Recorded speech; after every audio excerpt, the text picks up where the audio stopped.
Hello বন্ধুরা, আজকে আবারও চলে এসেছি একটা বাটার কেকের ডেকোরেশন নিয়ে। আর আজকে কেকটা একটু স্পেশাল মানে একটু ভেরি স্পেশাল, কারণ কেকটা আমি বানাচ্ছি আমার কর্তামশাইয়ের বার্থডে জন্য। তার ছিল আজ বার্থডে, তাই তার বার্থডে স্পেশাল একটা আমি বাটারস্কচ কেক বানিয়েছি। বাটারস্কচ কেকগুলো এখন খুব মানে খেতে যতটা সুন্দর, কে কোনদিন ট্রাই করেছো কি জানি না, যারা করোনি অবশ্যই ট্রাই করে দেখো। বাটারস্কচ কেক সত্যি খেতে খুবই সুন্দর হয়।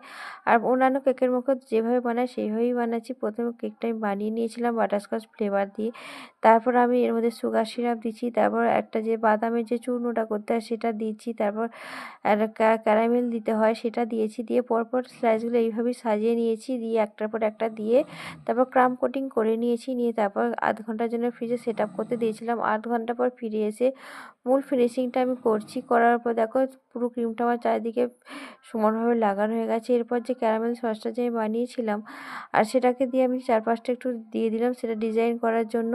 তারপর এর মধ্যে মেন ডিজাইনটা করব ক্রিম দিয়ে। আর ক্রিমটা যেহেতু বাটারস্কচ কেক, তার মধ্যে হালকা একটা হলুদ কালার আনার জন্য সামান্য হালকা একদম অল্প হলুদ কালার দিয়ে একটা হালকা হলুদ ভাব নিয়ে এসে দেখো আগে চারপাশটা আমি গোল করে একটা বর্ডার দিয়ে নিলাম। আমার কেকের মধ্যে বর্ডার না দিলে ঠিক ভালো লাগে না। যাই হোক, আর যেহেতু বললাম এটা একটা স্পেশাল কেক বানাচ্ছি আমার কর্তামশাইয়ের জন্য, তাই একটু গোলাপের ছোঁয়া রাখতে এসেছিলাম কেকটার মধ্যে। আর কেকটা সম্পূর্ণ আমি আমার নিজের মন থেকেই বানিয়েছি।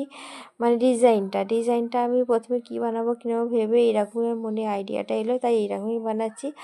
আর গোলাপটা অবশ্যই রাখতে চেয়েছিলাম, যেহেতু কর্তামশাইয়ের বার্থডে বলে কথা, তার স্পেশাল বার্থডে ওকেশনের জন্য আমি এই গোলাপটা দিতে চেয়েছিলাম। তাই গোলাপটা গোটাটা দিইনি, অল্প কয়েকটা দিয়েছি। দিয়ে আর কয়েকটা ছোটো ছোটো কেমন করবো ভাবছিলাম, ভাবতে আবার চার পাঁচটা, যাই হোক বানাতে ছোটো আইডিয়া মনের মধ্যে এসেই যায়। আর কিন্তু আমি বেকিং ক্লাস শেখার পর আজ দু বছর কাল হতে হলো শিখেছি। আর আগের বছরও কিন্তু আমি কর্তামশাইকে নিজের হাতে আমি একটা কেক বানিয়ে সারপ্রাইজ দিয়েছিলাম, আর এবছরও দিয়েছি। আর কেকটা সবই ঠিক আছে। ওভারঅল লাস্টে যে নামটা লিখতে হয় সেটার নামে ক্যারামেল সস দিয়ে নামটা লিখেছিলাম, ক্রিম দিয়ে লিখিনি। সেটা আমার একটা ভুল হয়ে গেছে। সেটা আমি ফার্স্ট টাইম ক্যারামেল সস দিয়ে নামটা লিখলাম।